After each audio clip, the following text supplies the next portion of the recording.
Coucou les guys! J'espère que ça va. On se retrouve dans une vidéo podcast. Quoi de mieux que de parler d'un sujet qui nous concerne tous avec moi, ma meilleure amie en fait. Best friend forever. Salut tout le monde, j'espère que vous allez bien. Trop contente d'être là aujourd'hui en première invitée. Et oui, c'est ça. Surtout que c'est la première invitée. Et en vrai, j'avais vraiment envie de parler d'un sujet assez profond quand même. Oui. Et je sais qu'avec Anna, on parle tout le temps de sujets hyper intéressants, hyper profonds. Et quand on a besoin de se confier, on se confie toujours l'une à l'autre. Et donc du coup, je me suis dit que ça serait vraiment intéressant qu'on fasse ce type de vidéo et que ça puisse toucher certaines personnes qui regardent cette vidéo. Carrément. On veut être les grandes sœurs. Et oui, ou les petites sœurs, en fait. Sur une vidéo qui, j'espère, vous plaira.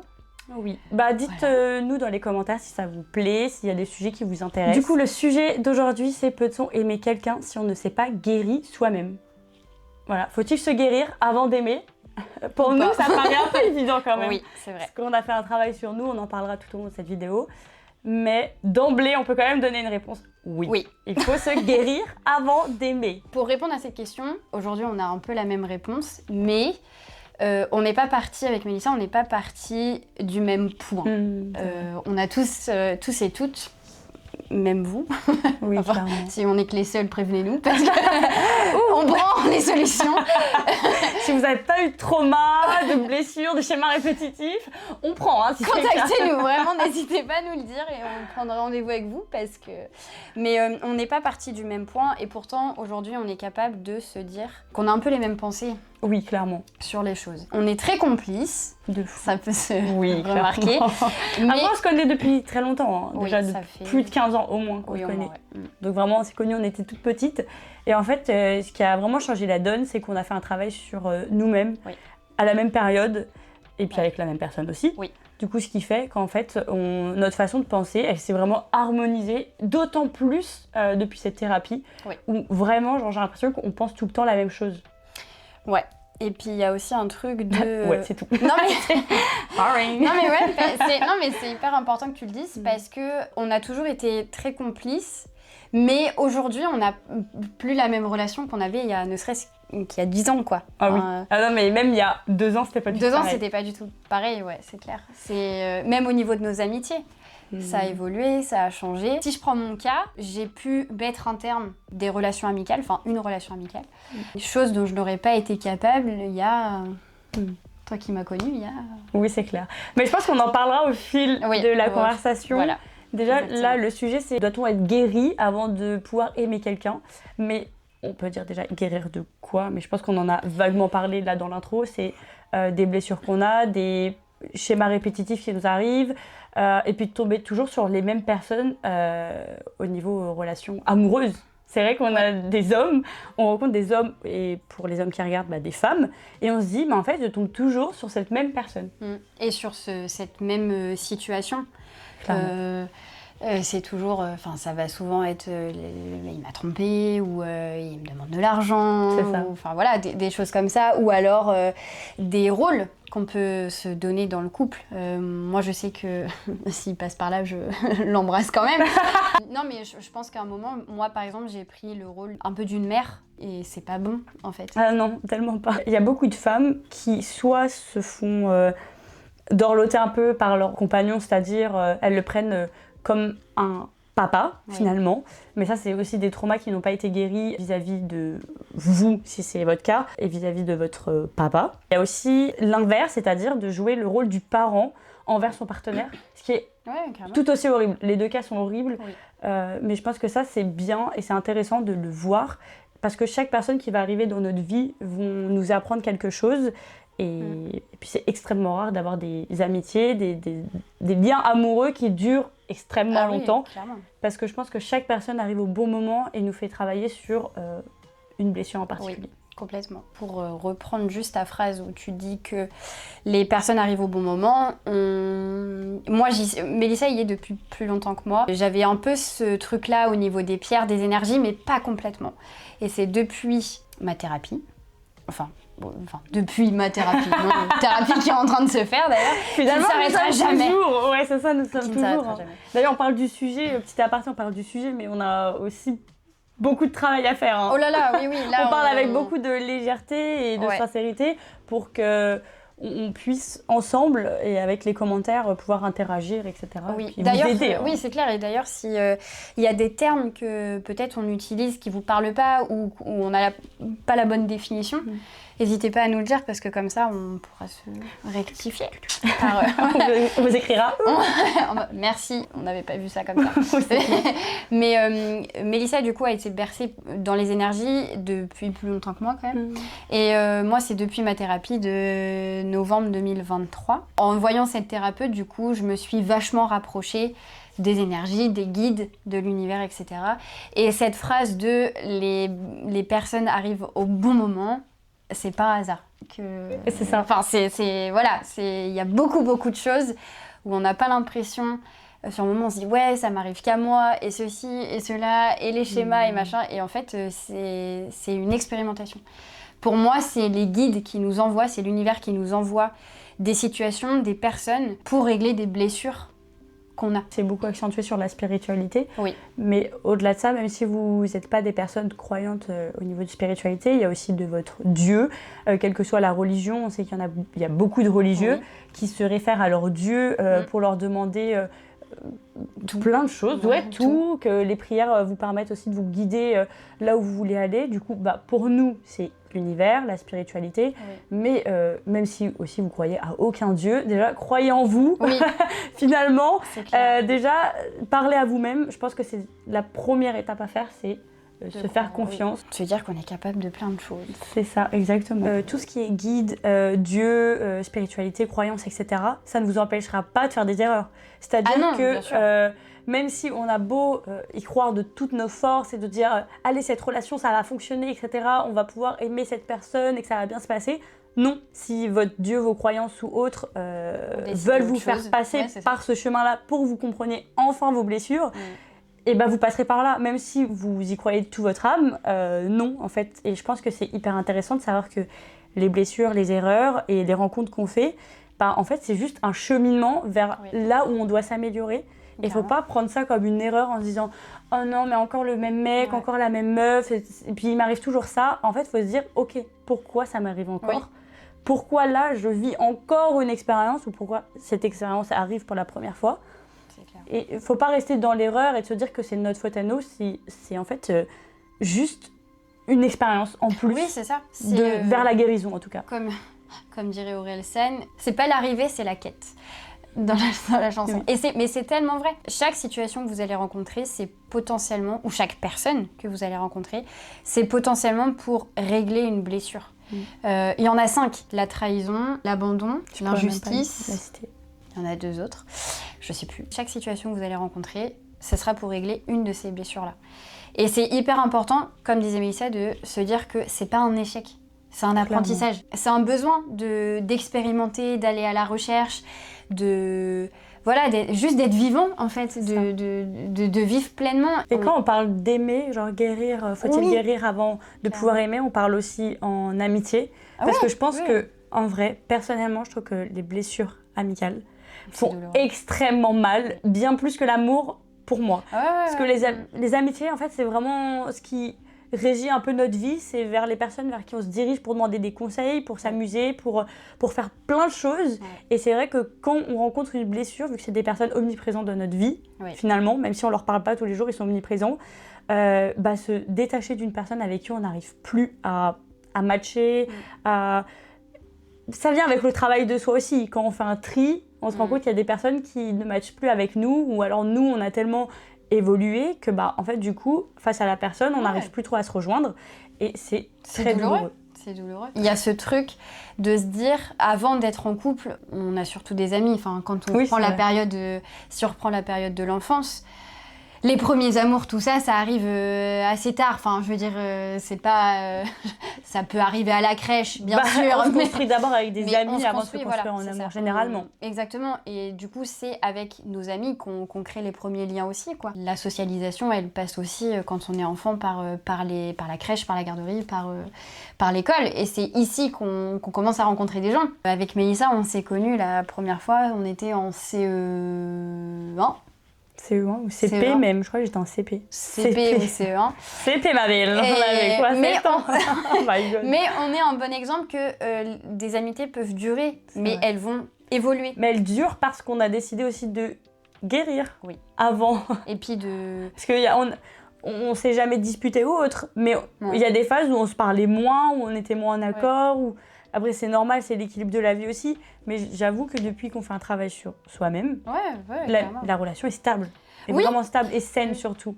Et je pense que ça, c'est le mot d'ordre, c'est vous avez le droit de quitter une amitié, même si elle a 15 ans, même si elle a 20 ans ou plus, ou même 1 an, si elle est toxique, en fait. Ah ouais. Puis, je pense que... J'irais même plus loin, je dirais qu'elle devient toxique quand on en souffre. Mais même si vous souffrez pas et que vous sentez que cette relation, elle a plus d'intérêt pour vous, c'est horrible de dire ça, hein, le mot intérêt, mais c'est la vérité. C'est-à-dire que si on n'est pas aligné avec telle ou telle personne, ou ça peut être un groupe d'amis, faut le lâcher parce que... Il faut pas culpabiliser en fait. Non, faut pas culpabiliser. C'est le plus important, mais après ça c'est un autre sujet. Oui, ça c'est clair. C'est un autre sujet. Ouais, vraiment la culpabilité, ça... Notre petit juge, finalement, qui nous critique pour tout et pour rien, mais qui culpabilise pour rien d'ailleurs. Oui, et puis la plupart du temps. Moi c'est quelque chose qu'il faut que je travaille. C'est hyper important dans une relation, qu'elle soit amicale ou amoureuse, que vous soyez aligné déjà avec vous-même. Et si on reprend la question de départ, qui est est-ce qu'il faut se guérir ou pas soi-même avant d'aller vers quelqu'un d'autre, la réponse est oui. Parce que si on ne se guérit pas, si on ne prend pas conscience de soi, la personne avec vous, en fait, vous allez transporter avec vous vos valises. Et en fait, la personne, elle... C'est pas qu'elle aura le mauvais côté de vous, parce qu'il n'y a pas de bon, il n'y a pas de mauvais, mais elle aura votre partie un peu plus sombre. C'est ça. On peut pas guérir de toute façon, je pense qu'on peut pas totalement guérir. Non, on est toujours à la quête. Voilà, on est toujours en quête de cette guérison et puis d'évoluer personnellement. Enfin, même quand il y en a professionnellement parlant, ils sont haut placés, ils ont toujours envie de s'améliorer, de faire autre chose. Et c'est pour ça que même il y en a, à partir du moment où ils ont atteint leur objectif, ils sont en mode, ok, maintenant je suis arrivée là. Je fais quoi parce que je peux plus être dans l'amélioration, je peux plus être dans cette quête de je veux devenir meilleur. Bah en fait, ils changent de métier, ils se reconvertissent pour la plupart du temps. Parce qu'en fait, ils s'épanouissent plus. On a des attentes tout le temps dans la vie. Et si on n'est pas guéri, on a des attentes encore plus élevées. C'est ce que je remarque en tout cas depuis qu'on a commencé la thérapie. Genre on dirait une thérapie de couple. Bonsoir. C'est individuel, hein, je préfère le préciser. Oui, on voit sait pas la ce même que l'autre personne. vit avec la thérapeute et tout, il n'y a pas de problème, c'est juste qu'on en discute. Secret confidentiel, mais c'est ça. Voilà, secret confidentiel, rien à voir. Secret confidentiel. Secret professionnel. Nous avons la bombe nucléaire. Sorry. C'est important ce que tu dis, c'est qu'on est dans l'attente. On est tout le temps dans cette attente que déjà notre partenaire sache ce qu'il doit faire pour nous. On voit beaucoup de gens qui sont très impulsifs, très jaloux dans une relation. Les gens, moi je peux plus, les gens sur les réseaux qui disent ouais moi je suis possessive et tout, je comprends pas les gens qui sont pas jaloux, c'est pas normal, si vous êtes pas jaloux c'est que vous aimez pas. Alors pour être passé de la meuf ultra impulsive à la meuf beaucoup moins jalouse, je le suis toujours un peu, je peux pas le cacher, mais c'est une délivrance personnelle, vraiment. C'est que la jalousie nous ronge parce qu'on se pose 1 milliard de questions, ça joue sur la communication, sur la confiance, sur l'estime de soi et l'estime de la personne qu'on a en face. En fait, ça joue sur tellement de points et tellement d'émotions qu'on se rend pas compte qu'en fait, non, être jaloux, ce n'est pas normal. Surtout être possessif, ce n'est pas normal. Ça montre une blessure personnelle. Ça montre aussi qu'on veut la personne pour nous, alors que ce n'est pas possible. Un couple, c'est pas nous deux qui font qu'un. C'est un tel plus un tel qui fait une relation. Mais les deux personnes ne font pas qu'un finalement. C'est même 1 + 1 = 3. Parce qu'il y a toi, moi et le couple. Oui, c'est ça, exactement. Et donc du coup, pour moi, c'est important déjà de ne pas refouler ses émotions, de se rendre compte qu'il y a des choses qui ne sont pas forcément normales. Alors, c'est pas une tare, c'est pas un problème ou autre. Non, c'est pas une blessure. D'ailleurs, petit disclaimer qui arrive que maintenant, mais là, on parle parce qu'en soi, nous allons bien. Enfin, je veux dire... mieux. Mieux. On va mieux, mais on n'a jamais été atteint de pathologie. Dans le pathologique, en tous les cas, on n'a pas de maladie psychiatrique ou ce genre de choses. Oui, enfin, voilà. On parle vraiment en tant que personne lambda qui suivent une thérapie avec une sophrologue, voilà, parce qu'on dit thérapie depuis le début, mais on ne sait pas qui. Donc c'est une sophrologue qui est formée aussi en gestalt thérapie. Et PNL aussi. Et PNL. Pas le rappeur. Parce que moi, quand on m'a dit le mot, j'étais en mode waouh, elle va me faire du rap ou quoi? La meuf chez père, mais on n'est pas là pour chanter ou quoi? J'ai pas compris en fait. Mon bac, ma licence de musique, elle sert à rien. Il est où le mic? En fait, ma belle. Et donc tout ça pour dire que même notre thérapeute, si elle voyait qu'on n'allait pas bien du tout, elle nous aurait redirigés. Pour celles et ceux qui peut-être seraient atteints de ces maladies-là, aller voir des personnes vraiment spécialisées aussi là-dedans, quoi. Enfin, je veux dire, enfin voilà quoi. Donc psychiatre, psychanalyste, psychologue, enfin bref, voilà. Mais voilà, nous on va bien et mieux, et du coup voilà, on se permet, on n'est plus déglingo du ciboulot. Mais refoulez pas vos émotions, en fait. C'est important, nous, ce qu'on veut juste faire passer dans ce message-là, c'est que c'est important d'avoir une écoute de soi et d'avoir ce petit déclenchement de se dire « Oula, là je ressens ça. Oui. Qu'est-ce qui m'a amené à dire ça, à faire ça, à me mettre en colère, à être jaloux, etc. etc. » parce le corps parle tellement et on l'ignore, en fait. Ah oui, ça. Bah, complètement. Ça pourrait être un sujet de vidéo aussi. Oui, il y a tellement de sujets. En fait, c'est que ce sujet-là, il regroupe tellement d'autres sujets. Et en fait, c'est ça, c'est qu'on refoule beaucoup nos émotions. Il y en a beaucoup qui vont couper la communication parce qu'ils ressentent telle ou telle émotion. Oui. Mais non, en fait, vraiment, il faut parler avec son partenaire. Et c'est pour ça que c'est important de guérir pour justement pas refouler sur notre partenaire, nos traumatismes, nos blessures et nos attentes aussi. Parce que, en fait, notre partenaire ne peut pas savoir ce qu'on attend. Bien sûr. Si on ne lui verbalise pas, il peut pas deviner. Donc bien sûr, on enlève les petites surprises, les petits cadeaux, etc. qui sont des attentions normales. Bien sûr. Mais si on a une attente particulière, c'est important de se poser, de communiquer. Et ça passe par travailler sur soi d'abord, savoir communiquer. Ah bah, on ne peut pas s'engager dans une relation si on ne sait pas communiquer, si on n'a pas confiance en soi. Si vous n'avez pas confiance en vous, c'est très dur à avoir. Ah oui, on ne dit pas que le travail est simple. Hein. Ah oui, non mais c'est ultra dur. Aussi, c'est très, non très mais dur. avoir confiance en soi, déjà que c'est mal vu. Enfin, mais t'as confiance en toi, trop forte. Ouais. Trop forte, mais c'est surtout t'es égocentrique quoi. Oui, c'est clair. Et puis il y a aussi non, mais complètement. T'as le droit d'avoir confiance en toi. Exactement. Et il y a ce truc de un peu genre pour qui il se prend, pour qui elle se prend, pour qui elle se prend. Alors que juste la personne est bien dans ses pompes quoi. Enfin, c'est clair. Et pardon, je te coupe. Non. Mais je prends juste la question aussi de quand on quitte une personne, il y a des personnes qui se remettent, qui ont cette capacité de se remettre très vite en couple. J'ai fait partie de ces gens-là. Oui. Moi, oui. Parce que peur de la solitude. Ouais, voilà. Et en fait, le problème, c'est que, pas tout le temps, mais certaines personnes, ça peut être effectivement un signe de j'ai pas envie de me sentir toute seule, etc. Peur de l'abandon. Peur de l'abandon, peur de la trahison, peur de l'injustice, la blessure d'injustice, etc. Mais le problème, c'est que quand on se remet très vite en couple, du coup, on a toujours ces petites valises avec, avec pas guéri dedans. C'est pas guéri et puis on va retrouver le même schéma en fait. Et parce que du coup, dans tes valises, en fait, quand tu l'ouvres, la personne, en fait, elle va récupérer ce que t'as pas guéri, en fait. Et le problème, c'est que, comme elle vient de le dire à l'instant, on est du coup de nouveau dans un schéma répétitif. Ah oui. Regardez, quand vous allez vous intéresser à la guérison, quand vous allez vous intéresser à pourquoi votre corps vous parle comme ci, comme ça, pourquoi est-ce que vous ressentez telle émotion, est-ce que c'est normal ou pas, que vous vous intéressez plus profondément à ça et vous vous dites, en fait, j'ai envie de me sentir mieux, j'ai envie d'avoir des relations plus saines et j'ai envie d'avoir une personne qui me complète amoureusement parlant et pas qui vient boucher les trous parce que j'ai telle blessure ici ou autre. Et voilà, en fait, prenez le temps de prendre soin de vous. En fait, c'est pas une course, you know? Non, c'est pas une course et c'est surtout de se sentir sain avec soi-même. C'est ça. Un esprit sain dans un corps sain. En vrai, ça...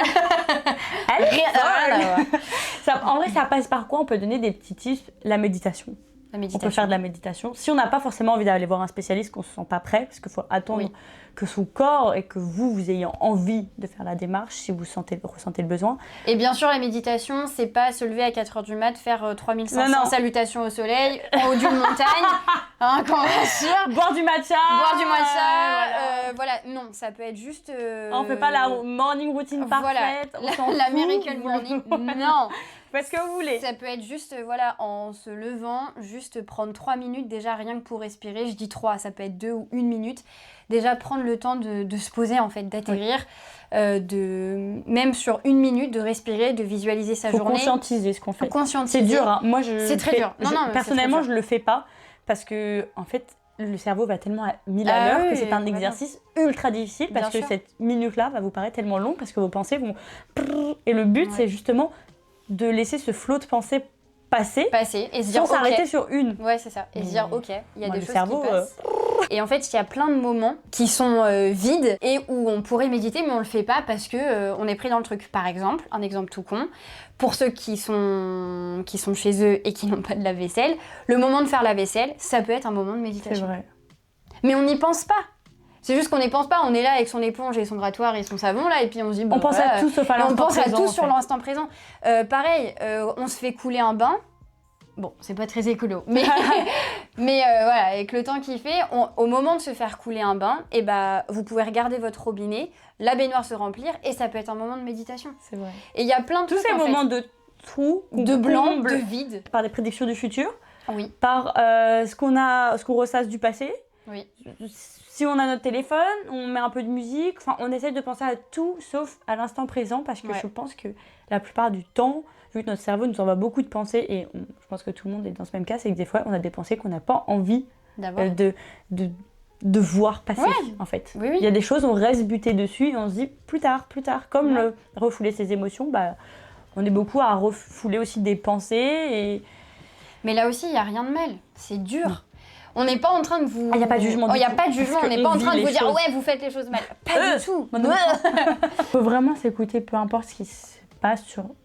là, on parle du sujet justement de la guérison, de la méditation, de la respiration qui peut vous aider. Mais il n'y a pas de stress. En fait, là aussi, ça rejoint le fait de ne pas refouler ses émotions. C'est de se dire, là, maintenant, tout de suite, j'ai pas envie de le faire. Ouais. C'est pas grave. Et c'est par exemple, pas mort d'homme. On s'était dit au Nouvel An, on va faire un vision board, on va placer nos idées, etc. Et en fait, moi, j'avais rien préparé. J'étais dans le rush, je suis sortie de ma siège, j'ai écrit à Anna en lui disant, en fait, j'ai rien préparé, mon Dieu, et tout. Et Anna, elle m'a rappelé en me disant, en fait, ma belle, c'est pas grave. Pas de stress. C'est que c'est pas le moment. Oui, c'est ça. C'est que tu m'as rappelé le fait que, en fait, c'est pas le moment. Ouais. Et des fois, on se met des coups de rush comme ça, des coups de stress parce qu'on voit tout le monde le faire, parce que c'est la mode, parce que c'est tendance, parce qu'on nous dit ça sur les réseaux sociaux. Ouais. Mais en fait, non. C'est que quand vous avez envie. Si vous avez envie de faire un vision board au mois de juillet, mais faites-le au mois de juillet. En fait, on s'en fiche. Il n'y a pas de moment précis pour faire. C'est votre moment à vous. C'est ça. C'est quand vous le ressentez. Et c'est ce que j'avais dit aussi à Mélissa dans le message. Je lui avais dit aussi, peut-être que cette idée de vision board, elle t'anime, mais t'as pas envie de le faire sous cette forme-là. Parce que moi, j'avais proposé de coller des trucs, de découper, de machin des trucs. Et je lui avais dit, mais peut-être que toi, t'as envie de le faire, mais t'as envie de le faire à ta sauce. Moi, j'ai proposé un truc, mais on n'est pas obligé de le faire tous comme ça. Et peut-être que toi, tu vas juste découper 2 photos, ça t'ira très bien. Ou alors, tu vas en imprimer 1000 et tu vas faire un book. Voilà, un book de photos. Oui, chacun sa manière. Enfin, chacun sa manière de faire. Et on met ce qu'on veut aussi. Et on met ce qu'on veut. Bien évidemment. Si vous parlez d'amour, vous mettez pas d'amour. On vous mettra la petite photo du vision board que j'ai fait. Tu voudrais montrer le tien ? Ouais, je veux bien. Ok, on vous le mettra là. Donc voilà, moi, mon vision board, je l'ai fait avec mes images à moi, ce que j'avais envie de montrer, en fait. Ce que vous voulez, vraiment, faites ce que vous voulez. C'est ça le truc, c'est que on met beaucoup de termes, on met beaucoup de dates, on met des limites, etc. Mais il n'y a pas, en fait. Ça n'existe pas. Votre âme, votre corps, tout ce qui vous anime, toute votre énergie en vous, n'a pas de limite, n'a pas de date de péremption, n'a pas de DLC finalement, vous voyez. C'est-à-dire que si vous voulez faire un truc et que pour vous, ça vous semble correct de le faire maintenant, vous le faites maintenant. Et pas de culpabilité. Et point. C'est ça. Point, on va pas chercher ailleurs. Et en parlant de limites, je voulais vraiment rebondir sur un truc, c'est savoir dire non et poser ses limites. Et ça, coucou. Si vous ne savez pas le faire et que vous vous mettez avec quelqu'un, déjà on voit au niveau amical, c'est très compliqué. si vous savez pas dire non, si vous savez pas poser vos limites, ça fait pas de vous quelqu'un de méchant, ça fait pas quelqu'un de vous de feignant ou qui n'ont pas envie d'aider leurs amis, ça fait de vous quelqu'un qui se respecte. Voilà, qui respecte ses envies. Qui se prend en compte. C'est ça. Qui s'accepte. Ça, maintenant, moi, ce travail-là, j'ai réussi à le faire, savoir dire non, poser ses limites, etc. Et quand vous allez commencer à le faire...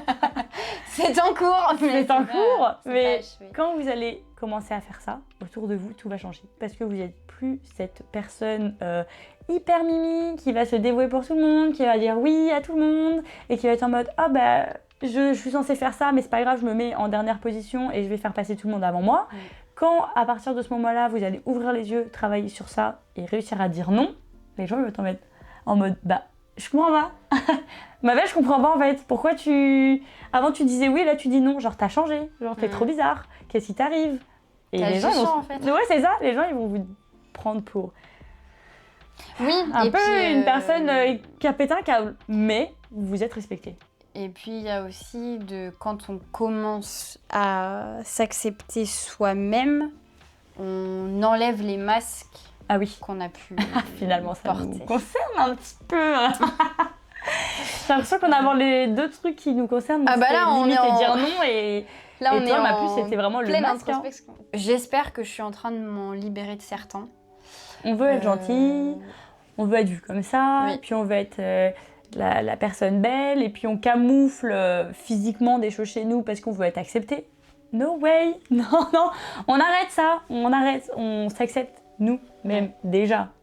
Avant d'aimer, vous voulez aimer quelqu'un, mais vous-même, vous vous aimez pas. Genre quand vous vous regardez dans le miroir, oh ben je vais mettre du maquillage parce que là vraiment je suis catastrophe, et puis si la personne me voit comme ça, c'est horrible et tout. Non, si vous vous maquillez, il faut vous dire, là je suis belle, mais j'ai envie de m'embellir encore plus. Et c'est pas se maquiller pour cacher qui on est, c'est embellir qui on est. Et ça, je pense que c'est une grande différence. Peut-être qu'on est plusieurs dans ce cas-là. S'il vous plaît, aidez-nous. S'il vous plaît, aidez-nous. Hashtag, soyez avec nous.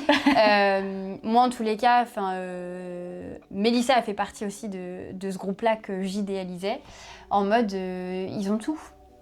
Ils ont tout. Ils ont le copain, ils ont les animaux, ils ont la maison, ils ont le travail, ils ont ceci et ils ont cela. Parce que j'étais en relation amoureuse et elle l'était pas. Voilà. Et parmi les autres amis que j'ai pu, Voilà. Lapsus révélateur. Voilà, en fait, il y a encore du tri à faire. C'est plus que ma seule amie, voilà. Non mais parmi les autres amis que j'ai, à un moment, je me sentais, c'est toujours un peu le cas, un peu moins, mais en retard ou différente. On revient toujours au même truc, c'est-à-dire que quand on commence à vouloir accepter de guérir, je dirais pas accepter de guérir, mais à vouloir mettre déjà en place des choses pour aller mieux. Parce que guérir, c'est un très grand mot. C'est très large aussi. C'est très large aussi. Et du coup, quand on se dit, je vais essayer de faire ça, déjà, c'est un grand pas, sachez-le. Du coup, je me sentais différente parce que j'étais en mode, mais pourquoi moi j'ai pas ça ? Pourquoi moi j'ai pas le copain ? Pourquoi moi j'ai pas la maison ? Pourquoi j'ai pas le chat ? Je suis allergique, mais le poisson rouge ou l'hamster, comme vous voulez. La vie est bien faite, c'est-à-dire que j'apprends tous les jours. Les guides ont décidé de me mettre sur le chemin de non, ce sera pas tout de suite ton appartement.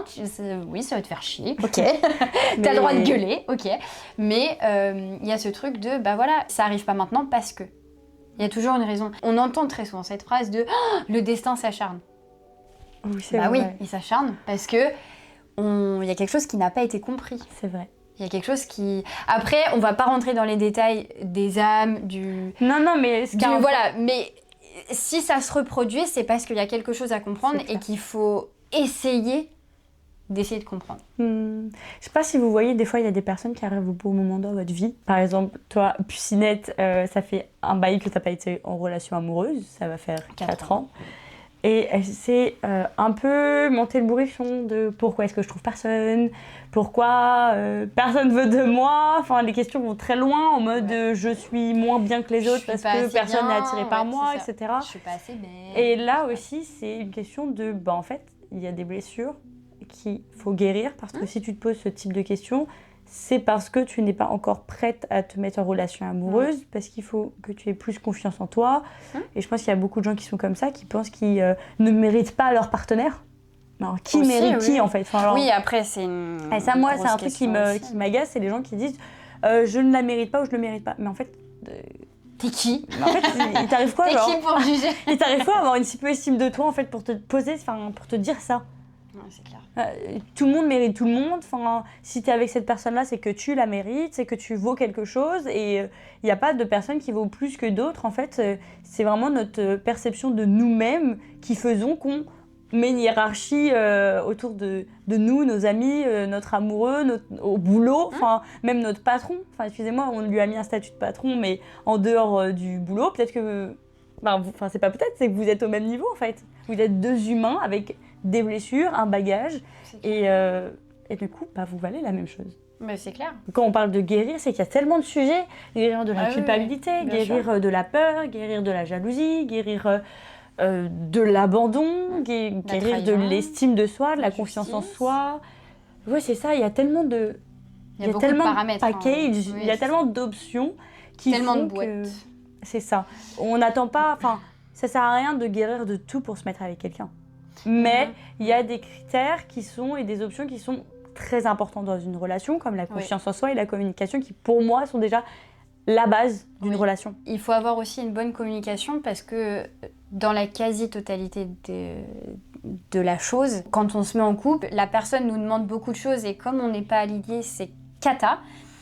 Ou parfois, on peut donner trop de choses à l'autre. Ouais. C'est-à-dire qu'on lui balance plein de trucs et parfois, on ne se rend pas compte que c'est beaucoup, en fait. C'est très beau d'avoir une relation où on peut être le confident, le meilleur ami, le papa, voilà. C'est pas l'objectif de la relation. Mais il ne faut pas que ça... C'est bien de les avoir à petite dose, mais s'il y en a une, en fait, qui prédomine, il y a un problème. C'est que c'est compliqué, en fait. Oui, clairement. En fait, il ne faut pas que ça vous rumine, faut pas que ça vous mette mal.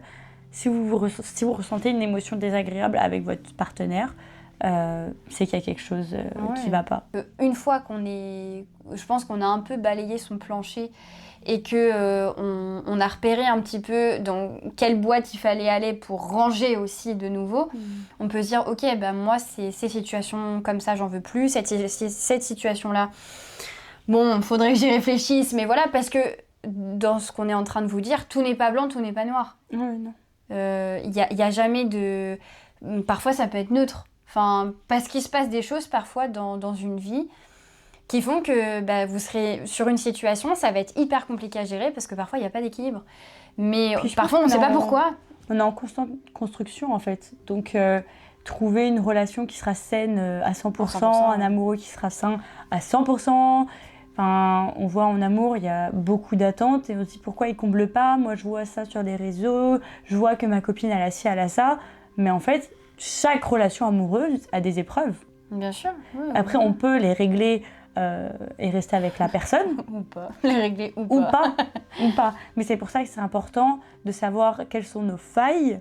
On ne demande pas de forcément toutes les guérir avant de se mettre en relation amoureuse.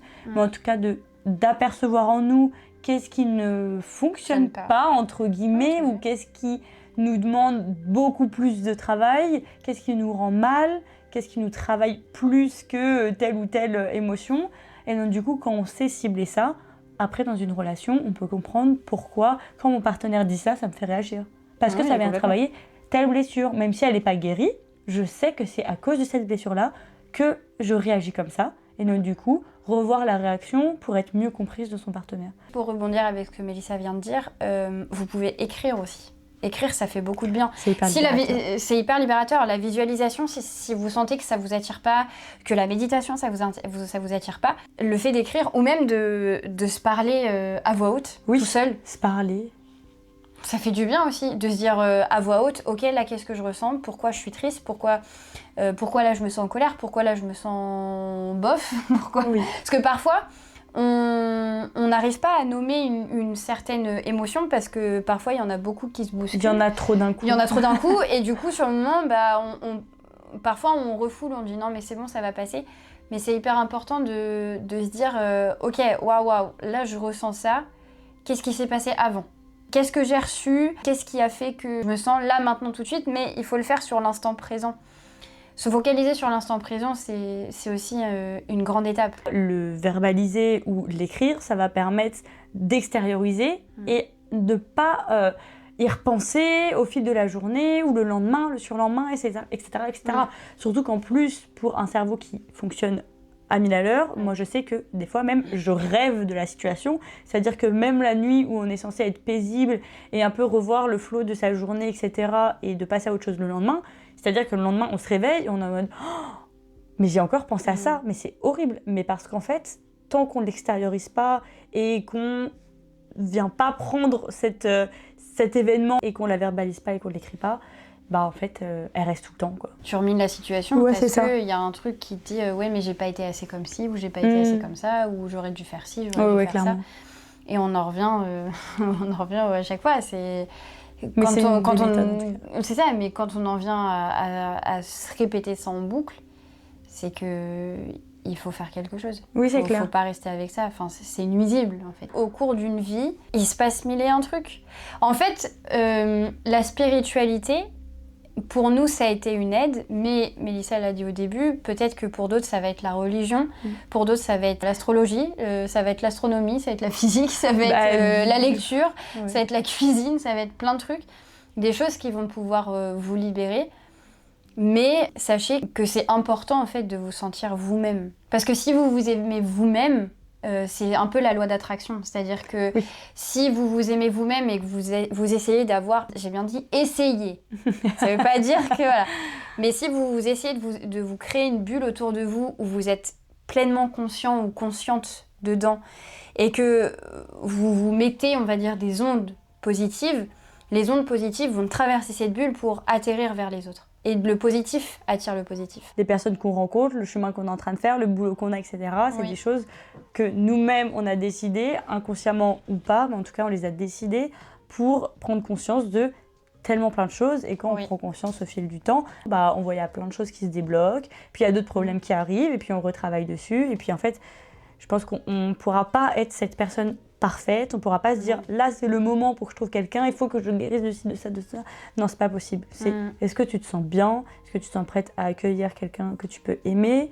Et du coup, pour conclure, je pense qu'on peut conclure ça, c'est comment est-ce qu'on peut savoir, genre là c'est le moment, je peux aimer quelqu'un?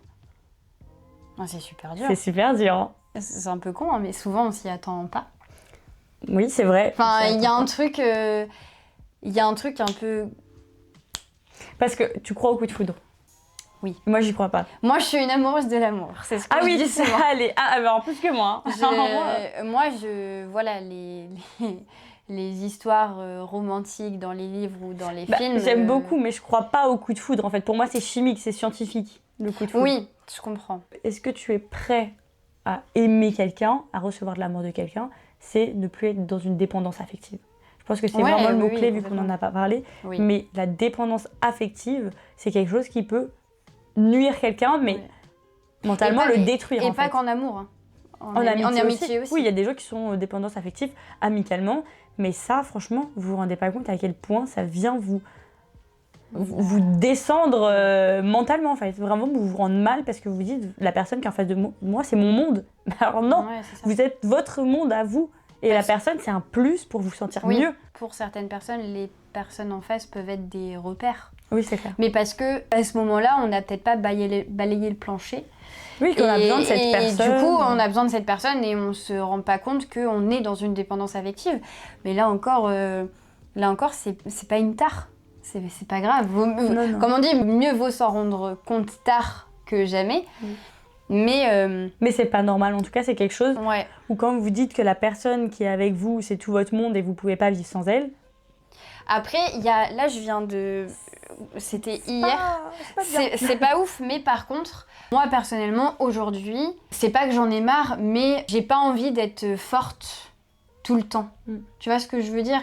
C'est-à-dire que là, c'était hier, je suis tombée sur une story d'une amie où en fait c'était une fille sur la vidéo qui se marre et tout. Il y a que de la musique et en fait il y a écrit j'ai menti, moi aussi j'aime les attentions, moi aussi j'aime qu'on m'offre des fleurs, moi aussi j'ai envie d'être aimée, etc., etc. Et je suis un peu parfois d'accord avec cette personne. Ça veut pas dire que je suis dans une dépendance. Mais je suis pas en train de crier sur tous les toits en mode genre girl power, je peux tout faire toute seule. Bah non, parce que à certains moments, bah j'aimerais bien être accompagnée parce que ah oui c'est clair. C'est là où on est un peu différente avec Mélissa, c'est que bon, je vais mettre les pieds dans le plat, mais finalement tu vas prendre cette vérité, bam. Mélissa, ça fait pas très longtemps qu'elle est séparée. Oui. Donc clairement, l'amour en ce moment, c'est pas tellement sa priorité. Ouais. Voilà, y a pas de jugement, c'est comme ça. Moi, ça va faire 4 ans. Et du coup, en 4 ans, il se passe beaucoup de choses. Et parfois, c'est très dur, en fait, la solitude. Je suis capable, en fait, de faire des choses toute seule. J'ai voyagé toute seule, je vais au cinéma toute seule, je vais au resto toute seule, manger. Mais, à certains moments, j'ai juste envie, en fait, qu'il y ait une personne qui partage ça avec moi, en fait. Oui, c'est sûr. C'est pareil, je parlais tout à l'heure de l'appartement. J'aimerais aussi avoir mon chez-moi, si je rencontre quelqu'un. Que cette personne... On espère. En 2026. N'hésitez pas, agence matrimoniale. On va faire un formulaire. Non, mais ça paraît tout con, mais il n'y a pas si longtemps, j'ai arrêté les applications de rencontre parce que juste ça m'a saoulée, parce que je pense que je prends un peu de recul sur la situation. Mais ça n'empêche que je garde en tête que à certains moments, j'ai envie d'être avec quelqu'un. Ah oui, c'est clair. Tu vois. Mais ce qu'on veut juste vous dire, c'est que entre celle qui ne veut plus d'amour et celle qui en veut, il n'y a rien qui est parfait, en fait. Mais oui, à certains moments, ça me saoule d'être toute seule. Mais c'est quelque chose qu'il faut accepter. C'est différent de la dépendance affective. Ah oui, ou la complètement. dépendance... Enfin, je préfère préciser au cas où, mais la dépendance affective, c'est vraiment voir son monde à travers une personne. Ça, c'est nocif pour vous parce qu'en fait, au moment où vous allez vous séparer amicalement ou amoureusement, vous allez vous retrouver face à vous-même. Un fracas, quoi. En fait, ça va vous fragmenter. Vous allez être vraiment en morceaux, etc. Mais en fait, vous êtes votre propre monde et les personnes qui viennent s'ajouter à vous, c'est du plus et vous allez vous sentir mieux. Mais dépendre de quelqu'un, vous avez vos parents, et si ce n'est pas le cas, vous avez vous. Et vous êtes votre meilleur partenaire de vie parce que c'est avec vous-même que vous allez grandir et mourir. Enfin, on va parler d'une finalité qui est un peu tragique, mais vous allez mourir. Et qui sera avec vous à part vous-même ? Vous, en fait. Même s'il y a des gens qui vont vous suivre jusqu'à l'enterrement, finalement jusqu'au cercueil, c'est pas glamour, mais c'est la vérité. Vous serez qu'avec vous-même. Donc en fait, ayez des expériences amicales, amoureuses, avec des personnes qui vous complètent, avec qui vous vous sentez unis, vous vous sentez bien. Et s'il y a des émotions négatives qui vous traversent, faut aller chercher le pourquoi du comment, ou il faut juste, des fois, ne pas s'entourer de certaines personnes qui peuvent être toxiques pour nous, et on reste avec eux par habitude, par nécessité même certaines personnes, ou par exemple pour éviter ce que tu ressens, donc la solitude. Je pense que la solitude, c'est aussi un peu un sujet tabou. Oui, c'est clair. Parce qu'il faut tout réussir soi-même, faut être capable de faire ci, ça soi-même. Mais en fait, sur Terre, on est quasi 9 milliards. C'est pas pour rien. Sinon, on nous aurait foutus sur une planète Terre tout seul si on savait se débrouiller tout seul. Carrément, oui, non, mais de toute façon, l'être humain est un être, à la base, est un être social. Ah, mais on est en fait, on est comme des loups, quoi. Oui, c'est ça. On vit en meute, on peut pas vivre tout seul. Oui, carrément. Et alors, parfois, on peut s'entendre très bien avec sa meute et parfois pas. Parfois pas. Mais on se tire, c'est ciao. La solitude, ça crée un sentiment de... un peu genre, oh mon pauvre, oh ma pauvre. De pitié. Quand j'étais en école d'auxiliaire de puère, j'étais en banlieue parisienne. Et en fait, il y a plusieurs soirs où j'allais au cinéma. Et je me souviens, il y avait des copines qui me disaient, de l'internat, qui me disaient ah mais genre tu vas au cinéma toute seule ? Et j'étais en mode, bah oui, j'étais en mode, je sais pas comment tu fais. Mais c'était pas un jugement, mais c'était un truc de ah waouh, tu y vas toute seule. Mais je pense qu'il y a un côté admiratif aussi. Oui, il y a un côté admiratif, mais du coup, à force d'être entouré de tout le monde, d'être personne à la fois. Du coup, j'étais un peu en mode bah ouais. mais sur ça, on est l'opposé. Hein. Oui. Parce que moi, justement, genre, j'ai enchaîné les relations, etc. Et maintenant que ça s'est fini avec monsieur, je sais le pourquoi du comment ça s'est fini. C'est qu'il faut que j'apprenne à me retrouver seule. Parce que ça va très loin. C'est-à-dire que je peux pas aller au restaurant si je suis toute seule. La dernière fois, j'ai fait un ciné toute seule. C'était la première fois de ma vie, alors que j'ai fait avoir 26 ans. Et j'étais stressée comme pas possible. Alors, je regardais un truc que j'aimais. Mais c'est qu'en fait... C'était Zootopie ? Non, c'était le truc de Stray Kids. Ah oui, c'est vrai. Mais c'est-à-dire qu'en fait, à force d'être toujours en couple, toujours entouré d'amis, etc., donc moi, pour le coup, c'était amoureusement, c'est qu'après, quand on est tout seul, on est comme un bébé. Genre, mais vraiment, c'est comme un enfant qu'on laisse à la crèche. Je suis en mode, mais qu'est-ce que je vais faire toute seule Pourquoi faire je suis là Si je suis avec personne, je ne ferai rien. Complètement. Mais moi, c'est... Alors, regarde, c'est l'inverse. J'en ai marre d'être seule. Je veux quelqu'un. Trouvez-moi quelqu'un. T'as réussi à aller au cinéma toute seule parce que t'étais en accord avec toi-même. Oui, c'est ça. Bizarrement, au fond de moi, ça m'appelait. Il faut que tu fasses ça seule. Mais ça, c'est pareil. C'est quand... Votre corps vous parle, en fait. Oui, le corps. Qu'est-ce que vous n'avez pas compris Réfléchissez, merde. Oh là là, c'est bon, allez, on coupe. L'être humain est aussi dans un environnement. Et on n'est qu'adaptation en fait. Mais là aussi c'est pareil, l'adaptation c'est un truc qu'on acquiert quand il y a peut-être une partie de nous qui a décidé que ça allait se passer comme ça parce qu'on se sent bien avec soi-même, quoi. Juste, moi je peux vous conseiller un livre, L'Alchimiste de Paulo Coelho. Oh, on en a parlé, mais tellement. Voilà, j'en parle à tout le monde. Libérez-moi. J'en parle à tout le monde. Sur la chaîne, elle en parle. Je n'en peux plus de celui-là. Là, ce sera une bonne et unique fois pour toutes. Je vous le dis à vous parce qu'elle ne veut pas m'écouter, donc elle va faire ce qu'elle veut. Je ne veux plus l'écouter. Ce livre-là, il m'a marqué. D'ailleurs, dans quelques temps, j'aurai un tatouage par rapport à ce livre-là. Et ça a été absolument une découverte incroyable, ce roman, sur justement le voyage qu'on peut faire pour atteindre un but. Et je trouve que cette vidéo, en fait, elle s'approprie bien un peu avec ce livre-là, parce que dans le fait de guérir de beaucoup de choses, il y a justement, c'est un chemin, c'est, comme tu l'as dit, c'est un cheminement. Oui, c'est ça. C'est plein de boîtes qu'il va falloir à un moment trier, mais du coup, vous n'allez pas tout trier d'un coup, parce que c'est impossible. Mais c'est un cheminement, un chemin où à certains moments, vous allez récupérer des choses de d'autres, vous allez en donner. Et on ne sera jamais parfait. Hein. On ne sera jamais parfait. Et c'est en récupérant aussi parfois les petites pierres, les petits cailloux à droite à gauche qu'il va falloir les ranger au fur et à mesure. Et c'est ça aussi, en fait, qui fait un peu la beauté qu'un être humain peut avoir. C'est que... La beauté de la guérison. C'est de pas attendre la perfection. Exactement, en fait. c'est aussi être aussi beau avec ses défauts. Mais non, mais c'était très très beau, c'était très très beau ce que tu viens de dire, ma chérie. Mais juste, on peut être beau avec ses imperfections. Ah mais oui. Mais il faut pas que ça devienne... En fait, il faut pas que ça vous détruise. Voilà, faut pas que ça soit... Faut pas que ces défauts soient autodestructeurs et détruisent aussi la personne avec qui vous êtes et votre entourage. Et pour ça, c'est des émotions stables. Oui. Pas... les montagnes russes, les gens qui disent on se dispute tout le temps en couple, c'est normal, c'est la base. Non, si vous savez communiquer, il n'y a pas de dispute. Voilà, on va pas vous faire de détails, mais quand vous avez des émotions stables, que vous savez communiquer, que vous avez confiance, normalement, pas besoin de crier sur la personne pour se faire entendre. Et que vous aimez sans dépendance, du coup. Oui, c'est ça, et pas de dépendance affective. Remettre son monde à soi entre les mains de son ou sa partenaire. Ouais. Bon, c'est néfaste pour les deux, clairement, parce que ça crée un déséquilibre énorme. Et puis il y a compréhension et acceptation. Quand on se comprend soi et qu'on comprend la personne, il y a le truc de « Ok, ça marche. Elle marche comme ça. Moi, je marche comme ça. » On va essayer de créer un truc. On s'accepte, on accepte l'autre. Si l'autre en face, il est jaloux, je reviens souvent sur ça, parce que c'est vraiment le problème majoritaire des couples. Oui. Si l'autre est jaloux, j'accepte qu'il a un problème sur ça, qu'il ait une blessure sur la jalousie, la peur qui va avec et tout ça, eh bien, je vais faire en sorte de le rassurer. Je vais faire en sorte de dire les mots qu'il faut, mais oui, c'est ça, avec la pas communication. Pas juste un petit con. Oh, tu me saoules, en fait, pourquoi tu n'as pas confiance en moi, etc. On voit beaucoup de gens dire ça, mais en fait, je comprends ta blessure, je comprends ta blessure, je l'accepte.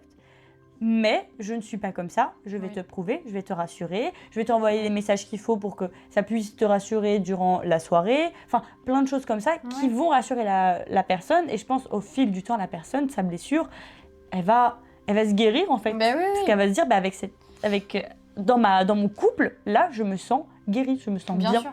Et malgré mes failles, je sens que la personne en face fait attention, elle m'écoute et du coup, votre blessure, elle ne ressurgit pas. Dans la relation, il ne faut pas être thérapeute non plus. C'est-à-dire qu'une personne qui ne va vraiment pas bien, malheureusement, si elle n'a pas envie de ne pas aller bien, malheureusement, vous ne pourrez pas faire grand-chose. Enfin, vous aurez beau l'aimer de tout votre cœur, parfois ça peut être lourd aussi. Mais Faut pas que ce soit drainant. Voilà, exactement. Si vous vous sentez tout le temps épuisé, fatigué, que quelque chose va pas, vous êtes beaucoup dans la procrastination, vous repoussez tout, vous vous dites... Vous avez envie de voir personne. Vous avez envie de souffler, vous coupez les liens avec les gens qui vous entourent. Je vois des gens qui coupent les liens avec leurs amis pour une relation amoureuse. Oh, on se réveille, ça va pas ou quoi? Ça va pas ou quoi? Ça va pas ou quoi? On fait pas ça. Genre à part si vos amis... On fait pas ça. Ben oui. Bande de nuls. Sauf si vos amis sont toxiques avec vous et pour votre relation. Mais sinon, on ne coupe pas les liens parce que notre partenaire nous dit en fait, je veux pas que tu sois ami avec un tel. Tout se dit. Tout se discute. Et votre corps vous dira si oui ou non vous êtes dans une relation qui vous apporte quelque chose. Si ça vous apporte rien, c'est con à dire. Parce qu'on n'est pas censé dire ça, si ça vous va pas verbalement, tu vois, dans une vidéo et tout. Mais si la personne ne vous élève pas, intellectuellement et dans votre vie... Et puis, oui, non, et puis ce sera pas mal. Vous ne serez pas une mauvaise personne. Justement, vous allez peut-être, vous allez vous rendre service et peut-être que vous allez rendre service aussi à la personne parce que en vous sentant plus aligné avec cette personne, vous allez pouvoir aider l'autre personne dans quelques temps à aller vers une personne peut-être qui lui correspond mieux et vous d'aller vers une personne qui vous correspond mieux. Et du coup, ça va délier des liens en fait. Parce que parfois, c'est des gros nœuds qu'on n'arrive pas à délier. Et du coup, quand on décide d'arrêter une relation, qu'elle soit amoureuse ou amicale, ou même parfois dans la famille, parfois c'est dur, ça fait mal, mais parfois c'est un soulagement en fait pour soi et ça peut être un soulagement aussi l'amour pour aussi vis-à-vis de la famille. Il y a des gens qui se sentent pas bien dans leur famille vis-à-vis de leurs parents ou autres. Et on leur dit mais c'est ta mère quand même. Oui, c'est ma mère. Je sais, mais je ne suis pas bien avec ma mère par exemple. Alors c'est pas mon cas du tout, mais il y en a beaucoup qui ont des problèmes familiaux et ils se sentent obligés parce que c'est la famille, c'est primordial. Il faut rester avec sa famille ad vitam aeternam. Non, en fait. Je pense vraiment le mot de la fin, c'est peu importe ce que vous disent les gens. En fait, c'est vous et vous-même, vos ressentis, vos émotions et les personnes que vous côtoyez. Vous le sentirez si ça va pas ou pas. C'est très beau. Quelle belle fin. Ah, c'est très beau en fait. Quelle belle fin de pusquisme. J'espère en tout cas que ce podcast vous a plu. En tout cas, nous, c'était avec grand plaisir parce qu'on adore parler de tous ces sujets-là. Cool. Si vous avez un sujet en question, n'hésitez pas à le mettre dans les commentaires. Et puis j'espère qu'on n'a pas trop fait les pipelettes quand même. Et sinon, c'est pas grave. C'est pas grave. En tout cas, on vous fait de gros bisous. Et puis n'attendez pas de guérir à 100% pour aimer. D'abord, aimez-vous vous-même et après, vous serez capable d'aimer autour.